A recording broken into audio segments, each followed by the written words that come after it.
Cuối chung kiaចេះតាមពិតទោះបីជាមិនមានរឿងអ្វីដែលត្រូវជជែកគ្រាន់តែនៅក្នុងភាពស្ងប់ស្ងាត់ក៏ផ្អែមល្ហែមដែរតើទស្សនវិជ្ជាបែបនេះបរិយាកាសបែបនេះហ្នឹងយើងធ្លាប់ជួបនៅក្នុងទីណាទេបើសិនជាអត់មានសេចក្តីស្រឡាញ់ការគោរពហើយអត់មានសេចក្តីបរិសុទ្ធនៅក្នុងទីនេះទេនោះគឺនៅអត់បានទេទាំងអស់គ្នាហ្នឹងវាល្មិចល្មូលអានុភាពចិត្តហ្នឹងវាអាយអប់ដល់ទៅពេលវាមានសេចក្តីបរិសុទ្ធវាមានការគោរពមានសេចក្តីស្រឡាញ់ទៅវាមានពន្លឺចឹងទោះអង្គុយអត់និយាយអីក៏ផ្អែមល្ហែមដែរគ្រាន់តែញ៉ាំតែជជែកគ្នាលេងច្រៀងចម្រៀងស្ដាប់ចម្រៀងក៏ស្ងប់ស្ងាត់ដែរ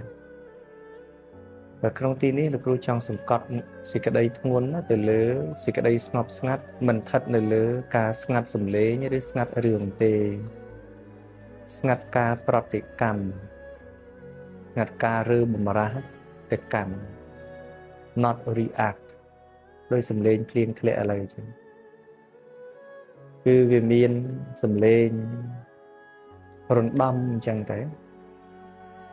ហើយក៏វាមានការមិនប្រតិកម្មបណ្ដែតខ្លួនតាមសំឡេងទឹកភ្លៀងក៏វាស្ងាត់នៅសេចក្តីទុក្ខព្រួយព្រោះការមិនប្រតិកម្មស្ងាត់នៅសេចក្តីប្រកាន់ខ្លួនការរៀបរឹករៀបពីអ្នកណាដែលអាចយល់បានរូបមន្តត្រឹមប៉ុណ្ណេះទៅកាន់ទីណាក៏ដោយក៏ទទួលបាននៅការសម្រាកសម្រានទទួលបាននៅរមណីយភាពភាពមនោរម្យទទួលបាននៅចំណែកវិចិត្ររបស់ជីវិតហ្នឹងក្បាលទឹករបស់ជីវិតចំណែកស្រស់ស្អាតរបស់ជីវិតឥឡូវនេះគ្រាន់តែមិនរើបំរាស់ស្របតាមក្រសែសំឡេងដែលអាចារ្យសម្ដែងអមដោយសំឡេងទឹកភ្លៀងដែលធ្លាក់ភាពស្ងប់ស្ងាត់ដែលប្រកបដោយការសាមគ្គីនិងការគោរពស្រឡាញ់ក្នុងទីនេះវាធ្វើឲ្យមានភាពថ្លៃថ្លាមែនតើមិនត្រឹមតែថ្លៃធ្នូទេគឺថាឧត្តមឧត្តមប្រសើរថ្លៃថ្លាមែនតើដែលអ្នករាល់គ្នាអាចអង្គុយសុខស្រួលបាន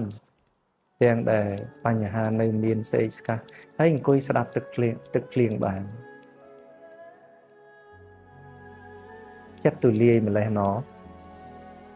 ចិត្តអ្នកស្លូតត្រង់ម្លេះណោទឹកចិត្តរបស់អ្នកនឹងចាស់ទុំម្លេះណោមានភាពទំនេរម្លេះណោដែលអាចអង្គុយកំសាន្ត